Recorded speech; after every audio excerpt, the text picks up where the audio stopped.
এই জন্য কোরআন যে মানবে তাদের কোনো ভয় নাই, তাদের কোনো চিন্তা নাই।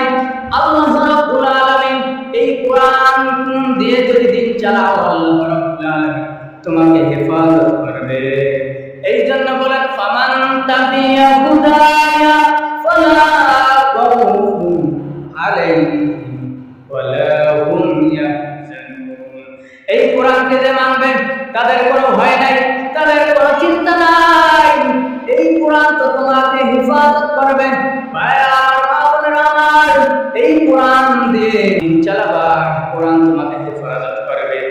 এই জন্য আল্লাহ রাব্বুল আলামিন বলেন বান্দা বান্দি ও আমার গোলামেরা, তোমরা শুনে রাখো, তোমাদের ঘরের ভিতরে আমি একটি মেমরি কার্ড বসিয়ে দিয়েছি।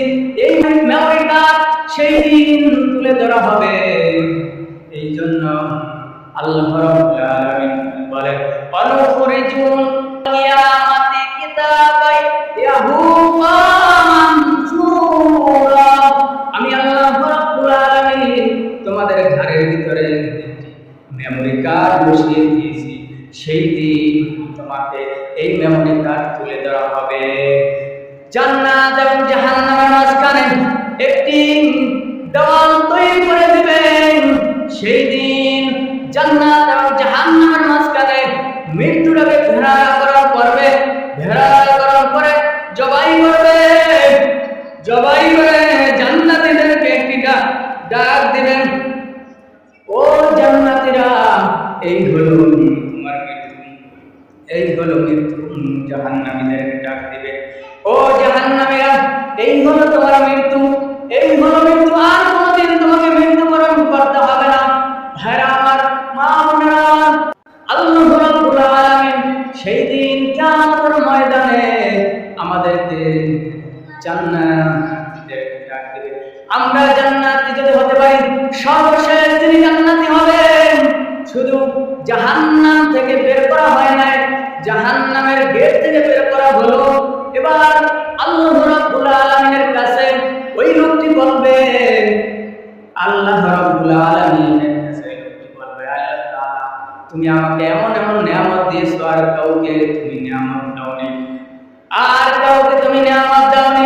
শুধুমাত্র জাহান্নামের থেকে বের করে নাই, জাহান্নামের ঘেরে রাখা হয়েছে, জান্নাতি ফয়সালা পায় নাই। এই জন্য ওই লোকটি বলল, আয় আল্লাহ তাআলা তুমি আমাকে এত এত নিয়ামত দিয়েছো, আর কাউকে এত নিয়ামত দাওনি। আমাকে ওই যে একটি গাছ দেখা যায়, ওই গাছটির কাছে নিয়ে যাও। এবার জাহান্নামের ভিড়ের সামনে বসা, তিনি নজর করে দেখে সুন্দর জলজলিত একটি গাছ। ওই গাছটির কাছে নিয়ে যাওয়ার জন্য আল্লাহ রাব্বুল আলামিনের কাছে ফরিয়াদ করেন। আল্লাহ রাব্বুল আলামিন ওই গাছটির কাছে নিয়ে গেল। ঠিক আল্লাহ রাব্বুল আলামিনের কাছে বলে, আয় আল্লাহ তাআলা তুমি আমাকে এত এত নিয়ামত দিয়েছো, দুনিয়ার আর কাউকে দাওনি। দ্বিতীয় ওই ব্যক্তি আর একটি গাছ দেখতে পেল। এবার আল্লাহ রাব্বুল আলামিনের কাছে ফরিয়াদ করে, আয় আল্লাহ তাআলা তুমি আমাকে ওই গাছটির কাছে নিয়ে যাও। আল্লাহ রাব্বুল আলামিন ওই গাছটির কাছে নিয়ে গেল।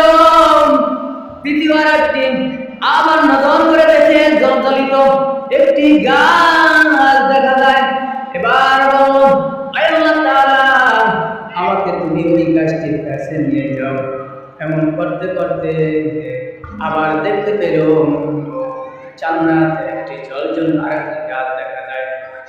আল্লাহ রাব্বুল আলামিনের কাছে ফরিয়াদ করল, আয় আল্লাহ তাআলা তুমি আমাকে ওই গাছটির কাছে নিয়ে যাও। এইভাবে আল্লাহ রাব্বুল আলামিন ওই গাছটির কাছে নিয়ে গেল। এবার জান্নাতি দরজা টক টক করে খুলে গেল। জান্নাতি দরজা খুলে যাওয়ার পরে ওই লোকটি পাগল করা হয়ে গেল। আল্লাহ রাব্বুল আলামিনের কাছে বলল, আয় আল্লাহ তাআলা তুমি আমাকে এমন এমন নিয়ামত দিয়েছো, দুনিয়ার আর কাউকে দাওনি। আর আমি তোমার কাছে ফরিয়াদ করি, আল্লাহ রাব্বুল আলামিন তুমি অনেক অনেক নিয়ামত দিয়েছো, আমি তোমার কাছে অনেক কিছু পেয়েছি। এই জন্য আমরা জান্নাতে যেতে চাই কি চাই না? জান্নাতের আশা সবাই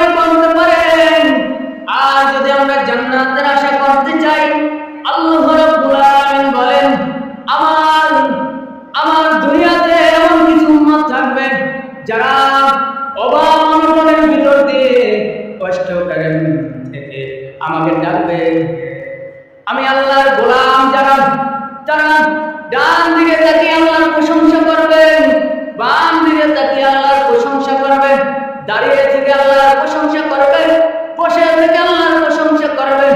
আল্লাহ রাব্বুল আলামিনের কাছে বলবেন, আয় আল্লাহ তাআলা, তুমি তো আমার সৃষ্টি, সব